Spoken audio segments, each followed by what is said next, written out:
साल था 1839। इस समय इंडिया और अफगानिस्तान एक थे और शासन था अंग्रेज़ों का।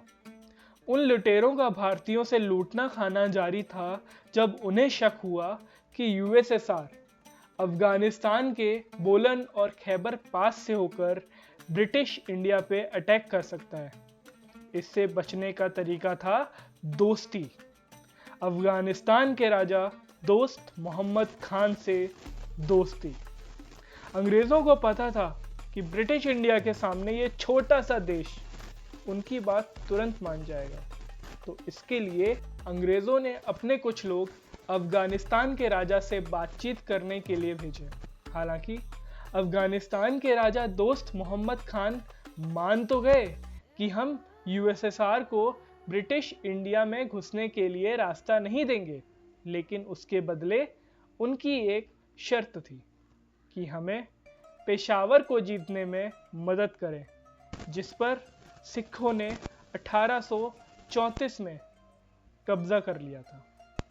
घमंड में चूर अंग्रेजों ने कहा कि तुमसे बात मनवाने के लिए हमें किसी समझौते की जरूरत नहीं है। इस पर दोस्त मोहम्मद खान भी भड़क गए और उन्होंने भी अंग्रेजों की बात मानने से मना कर दिया। इससे बौखलाए अंग्रेजों ने अफगानिस्तान को मामूली सा देश समझकर अपनी 20,000 सैनिकों की फौज the army of the Indus Afghanistan को हराने के लिए भेज दी। बोलन पास के रास्ते। यहाँ से शुरुआत हुई फर्स्ट एंग्लो अफगान वॉर की। जब ब्रिटिश इंडिया की फौज बोलन पास के रास्ते आगे बढ़ी तो अफगानियों ने उस मुश्किल रास्ते का फायदा उठाया। घात लगा कर हमले किए। इससे शुरुआत में अंग्रेजों को काफी नुकसान हुआ। ब्रिटिश इंडियन आर्मी का गोल था कांधार शहर पे कब्जा करना, जिससे पूरे अफगानिस्तान में एक मैसेज जा सके। पर आर्मी और कांधार के बीच आ रहा था ये गजनी का किला। कांधार तक पहुंचने के लिए इस किले पे कब्जा लाना बहुत ज़रूरी था। आखिर में काफ़ी खून खराबा करने के बाद ब्रिटिश इंडियन आर्मी ने शुरुआत में गजनी के किले पे कब्जा कर लिया, लेकिन उसके बाद अफगानियों ने जो तांडव मचाया, अंग्रेज़ों को ढूंढ ढूंढ के मारा। पूरा किला अंग्रेज़ों की लाश से भर गया और जो बचे उनको जेल में डाल दिया, नौकर बना लिया। जब दिल्ली तक ये खबर पहुंची तो उन्होंने युद्ध में हार मान ली और विड्रॉल कर लिया। अंग्रेज़ों की इस 20,000 की फौज में विड्रॉल होने के बाद सिर्फ एक इंसान जिंदा वापस आ सका, डॉक्टर विलियम ब्राइडन। बाकी के 19,999 लोगों को अफगानियों ने नोच नोच के खा लिया। कांधार का सपना देखने वालों को कंधे पे उठाने वाला कोई नहीं मिला।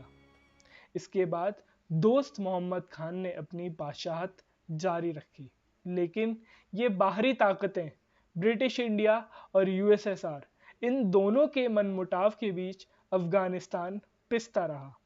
इसी सब के बीच एक दिन आया 22 जुलाई 1878 का। उस दिन एक रशियन डेलीगेशन काबुल आता है। इस समय अफगानिस्तान के राजा थे शेर अली खान।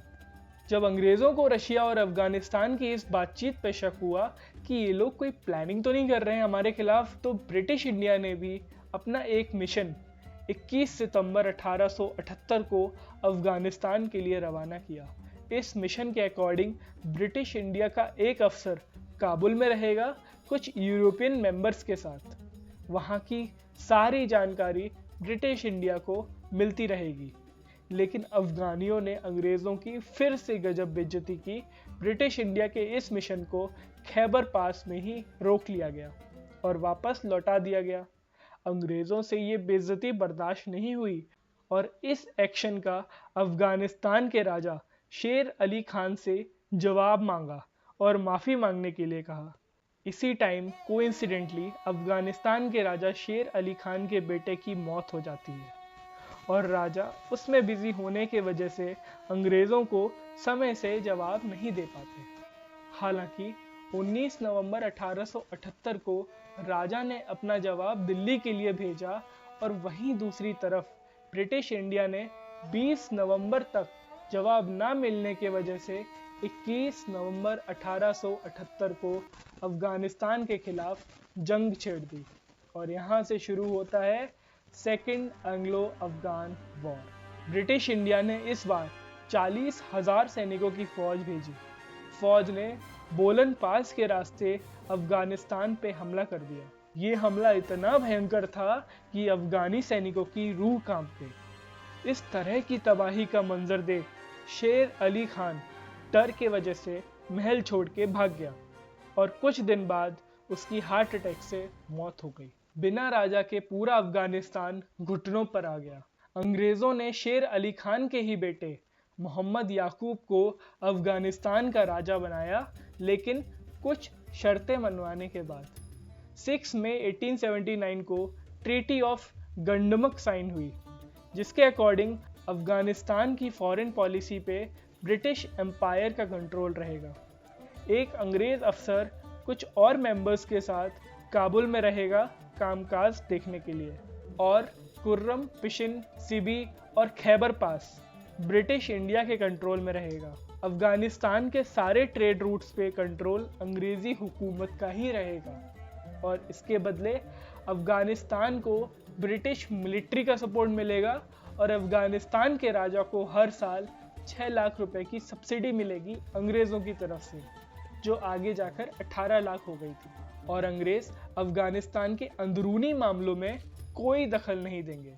ये ट्रीटी मुश्किल से कुछ महीने चल पाई, जब 3 सितंबर 1879 को अंग्रेज़ों की तरफ से काबुल में रह रहे कावागनरी और बाकी के सारे यूरोपियन मेंबर्स की रातों रात हत्या हो जाती है, जिससे रुका हुआ युद्ध फिर से चालू हो जाता है। इस बार ब्रिटिश इंडिया ने सीधा काबुल और कांधार पे कब्जा किया और याकूब खान को बंदी बनाकर देहरादून जेल भेज दिया गया और अफगानिस्तान में अपना फिर से एक राजा बैठाकर ट्रीटी ऑफ गंडमक फिर से लागू कर दी। इसके बाद एक लंबे समय तक अफगानिस्तान में शांति का माहौल रहा। साल 1893 में ब्रिटिश इंडिया और अफगानिस्तान के बीच एक बॉर्डर एस्टेब्लिश हुआ जिसका नाम था डूरंड लाइन। फिर आता है साल 1919। वर्ल्ड वॉर 1 हाल ही में ख़त्म हुआ था।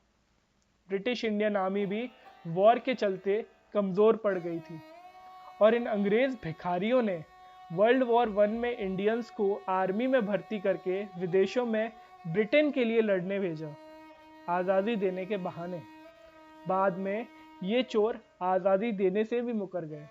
तो इंडिया में उस समय तनाव का माहौल था और इसी समय फरवरी 1919 में अफगानिस्तान के राजा हबीबुल्ला खान की हत्या हो जाती है। इसके बाद अफगानिस्तान की गद्दी पे बैठता है नए विचारों वाला राजा अमनुल्लाह खान। गद्दी पे बैठने के कुछ दिन बाद ही वो अफगानिस्तान को इंडिपेंडेंट घोषित कर देता है और ट्रीटी ऑफ गंडमक भी अबॉलिश कर देता है। और इसी समय भारत में जलियांवाला बाग कांड होने की वजह से पूरे देश में सिविल अनरेस्ट का माहौल था। अमनुल्लाह खान को ये सही मौका दिखता है और इंडिया के नॉर्थ वेस्ट फ्रंटियर में जिहाद यानी कि वॉर छेड़ दिया जाता है। उसको पेशावर और आसपास के इलाकों पे कब्जा चाहिए था, जहां सालों से सिख राज कर रहे थे। ये सब इंटेंशन के साथ 3 मई 1919 को अमनुल्लाह खान ने अपनी सेना भारत में घुसा दी और सामने से ब्रिटिश इंडियन आर्मी ने भी जवाब देना शुरू कर दिया और यहाँ से शुरू होता है third Anglo Afghan war. Afghanistan की सेना डूरंड लाइन को क्रॉस करके ब्रिटिश इंडियन आर्मी की पोस्ट पे अटैक कर देती है, क्योंकि ब्रिटिश इंडियन आर्मी के पास इस टाइम बहुत सारे मॉडर्न वेपन्स थे। तो जवाबी कार्रवाई में अंग्रेजी सेना ने अफगानियों के छक्के छुड़ा दिए और साथ में इस बार अंग्रेज़ों की रॉयल एयर फोर्स ने अफगानिस्तान पे एयर बॉम्बिंग कर दी। अफगानिस्तान के कैंप्स में बॉम्ब बरसाए गए। हालांकि ये बॉम्बिंग ज़्यादा हैवी नहीं थी, लेकिन अमनुल्लाह खान को नेगोशिएटिंग टेबल तक लाने के लिए काफ़ी थी। अफगानिस्तान की फ़ौज बहादुर तो थी, लेकिन टेक्नोलॉजी के मामले में काफ़ी पीछे थी। वहीं अंग्रेज टेक्नोलॉजी के मामले में काफ़ी आगे थे, लेकिन इस युद्ध को आगे नहीं बढ़ाना चाहते थे क्योंकि वर्ल्ड वॉर 1 ने उनको हर तरफ से फटेहाल कर दिया था। तो यहाँ एक स्टेलमेट की सिचुएशन आई और 3 महीने तक चला ये वॉर ट्रीटी ऑफ रावलपिंडी के साथ खत्म हुआ। ट्रीटी ऑफ रावलपिंडी में डिसाइड हुआ कि अफगानिस्तान पूरी तरह से इंडिपेंडेंट रहेगा, चाहे वो फॉरेन अफेयर्स हों या इंटरनल मैटर्स। अंग्रेज जो सब्सिडी अफगानिस्तान के राजा को देते थे वो बंद कर दी जाएगी। अफगानिस्तान फिर से इंडिया के नॉर्थ वेस्ट फ्रंटियर पे आंख उठा के भी नहीं देखेगा। इस सब के बाद अमन उल्ला खान अफगानिस्तान का हीरो बन गया। पर कहानी तो अब शुरू हुई है गुरु। अभी तो अफगानिस्तान को मुंह बोली आज़ादी मिली थी। जिन यूएसएसआर इन्वेजन से अंग्रेज खौफ खा रहे थे, जब असलियत में वो अफगानिस्तान में दाखिल हुए तो क्या हुआ?